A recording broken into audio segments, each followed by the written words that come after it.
ہوں گے۔ ایک انہوں نے کہا کہ پینٹ شرٹ کے ساتھ نماز پڑھنے کی شرعی حیثیت کیا ہے؟ کسی امام صاحب نے ان کو کہا کہ اس پینٹ شرٹ میں نماز نہیں ہوتی کیونکہ یہ غیر مسلمین کا لباس ہے، اور یہ حدیث بیان کرنا چاہتے تھے، رہ گئی وہ حدیث یہ ہے کہ جو جس قوم سے مشابہت اختیار کرے وہ انہی میں سے ہے۔ تو کیا حکم شرع ہوگا؟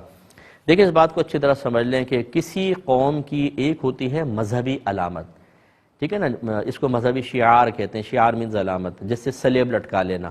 اگر آپ سلیب لٹکا کے آ رہے ہوں، دور سے کوئی دیکھے گا تو کہے گا کرسچن آ رہا ہے، ٹھیک ہے نا۔ اسی طرح ہندوؤں کی کچھ خاص مذہبی علامات ہوتی ہیں، یہ مسلمان اختیار نہیں کر سکتا، چاہے اچھی نیت سے پہنے چاہے بیزاریت کے ساتھ پہنے، دائرہ اسلام سے خارج ہو جائے گا۔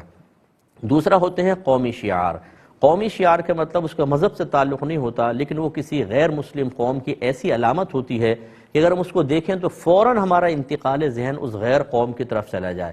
اس کے لیے ذرا بر صغیر پاک و ہند کے ذرا ماضی کی طرف جائیے کہ جب انگریز یہاں آئے تھے تو وہ پینٹ شرٹ پہنتے تھے، سب سے پہلے وہی پہن کر آئے، اور ان کے فوجی جو ہوتے ہیں نکر پہن کر آتے تھے۔ اب اگر دور سے کوئی پینٹ شرٹ پہن کر آتا تو چونکہ ہندو مسلم اس وقت اس طرح کوئی لباس نہیں پہنتے تھے، ایشیا میں یہ ایشیا کا لباس نہیں تھا، تو دور سے دیکھ کر کہتے گورا صاحب آ رہا ہے، یعنی وہ غیر مسلم آ رہا ہے۔ وہ ایسی اس وقت قومی علامت تھی۔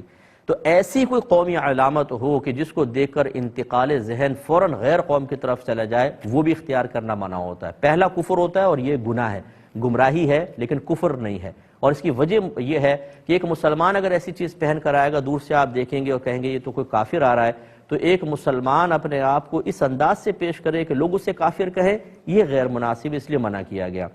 اب آ جائیں تیسری چیز کی طرف۔ اگر کسی قوم غیر قوم کی کوئی چیز تھی لیکن وہ مسلمانوں میں بہت زیادہ عام ہو چکی ہے، بہت زیادہ عام ہو چکی ہے، اور اب اگر کوئی اس چیز کو اختیار کر کے آ رہا ہو تو اس مسلمان کے لیے کافر ہونے کی بدگمانی پیدا نہیں ہوگی، تو یاد رکھیں پھر وہ جائز ہو جاتی ہے۔ اسی میں ہی دیکھیں پینٹ شرٹ بھی ہے، آپ کا ٹیبل کرسی کا یوز ہے، آپ کا ٹیبل کرسی پر بیٹھ کے کھانا کھانا ہے، آپ کے چمچے کانٹے استعمال کرنا، اس طرح ٹوتھ برش استعمال کرنا، یہ تمام چیزیں وہاں سے آئی ہیں، لیکن اب یہ کسی قوم کا قومی شعار نہیں ہے۔ اگر ایک مسلمان ٹیبل کرسی پہ کھا رہا ہے تو کیا آپ دور سے دیکھ کر کہیں گے یہ کافر بیٹھا ہوا ہے؟ یقینی سی بات ہے نہیں۔ تو جب کوئی مسلمانوں میں ایسی چیز عام ہو جائے کہ اب کسی غیر قوم کا قومی شعار نہ رہے تو یاد رکھیں وہ کم از کم مباح ہے، یعنی نہ گناہ نہ ثواب۔ بس اب اس میں یہ ضرور ہے کہ اتنی ٹائٹ پینٹ شرٹ پہننا کہ اس میں اعضاء ستر بہت زیادہ نمایاں ہوں، اس کو اس وجہ سے منع کیا جائے گا۔ لیکن جو حدیث بیان کی گئی کہ جو جس قوم سے مشابہت اختیار کرے وہ انہی میں سے ہے، وہ اس صورت میں ہے کہ جب وہ کسی قوم کا ایسا قومی شعار ہو کہ مسلمانوں میں عام نہ ہوا ہو، اور اس کو دیکھ کر فوراً اس مسلمان کے لیے غیر مسلم کی بدگمانی پیدا ہو۔ اب اس کے بعد جواب بالکل واضح ہے کہ اگر کوئی پینٹ شرٹ پہن کے نماز پڑھ رہا ہے، اگر ٹائٹ پینٹ بھی پہنی ہوئی ہے تو زیادہ سے زیادہ پینٹ پہننا مکروہ کہلائے گا، لیکن نماز تو اس میں جائز ہے۔ یہ کہنا کہ اس میں نماز ہی نہیں ہوگی تو بہت ہی افتراء علی الشریعہ ہو گیا، کہ شریعت پہ بہت بڑا افتراء کیا گیا ہے۔ پینٹ شرٹ میں بالکل نماز ہوگی، آج ہر چوتھا نمازی، بلکہ میں دوسرا نمازی بھی کہوں تو بیجا نہیں ہوگا، پینٹ شرٹ میں ہوتا ہے۔ ہمارے نوجوان ہیں، آفیسز کے اندر پہنے جاتا ہے تو اس میں، اور ہمارے فوجی ہوتے ہیں، کوئی اس میں حرج نہیں ہے۔ امام صاحب نے جو کہا وہ مناسب نہیں تھا، اس پہ تھوڑا سا کلام مزید کریں گے لیکن مختصر سے بریک کے بعد۔ بسم اللہ الرحمن الرحیم۔ تو اب گزارش یہ ہے کہ جن امام صاحب نے ایسا بیان کیا اگر وہ آپ سن رہے ہوں تو، اور بلکہ ہر ایک کے لیے ہماری گزارش یہ ہے کہ جب تک مسئلہ مکمل طور پہ معلوم نہ ہو اس طرح فتویٰ نویسی کرنا جائز نہیں ہوگا۔ اور ابھی کچھ دیر پہلے جو میں نے باتیں کی اس کی یہ تائید ہے کہ ہر مطلب امام یا ہر عالم مفتی نہیں ہوتا ہے۔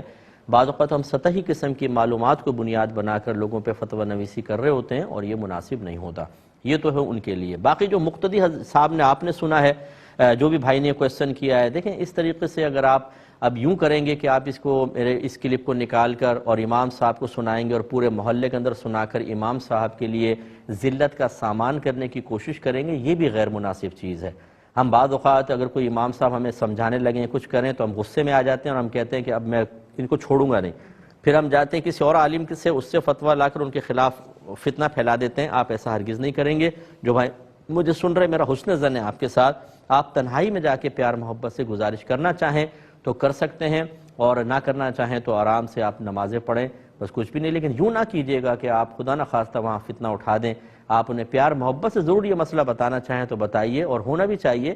اگر ایک امام ہی ممبر پہ بیٹھ کر یا اپنے مقتدیوں کے درمیان غلط مسئلہ بیان کرے تو یقینی سی بات ہے کہ میں نے پہلے آپ کو کہا کہ غلط مسئلہ بیان کرنا بہت بڑا گناہ کبیرہ ہوتا ہے، اور یہ کہنا کہ نماز ہی نہیں ہوگی، اس کا مطلب جتنے پینٹ شرٹ میں نماز پڑھ رہے ہیں، نہ فوجیوں کی ہماری نمازیں ہو رہی ہیں، نہ ہمارے آفس میں نمازیں ہو رہی ہیں، نہ جو اسکول کالج میں بچے نمازیں پڑھ رہے ہیں ان سب کی نمازیں نہیں ہو رہی. سوچنا چاہیے کہ ہم کیا بول رہے ہیں، اس کے نتائج کیا نکلیں گے. ایسا نہیں کرنا چاہیے. تو بہرحال جانبین سے تھوڑا سا ٹھنڈے دماغ کے ساتھ اس مسئلے کو حل کریں.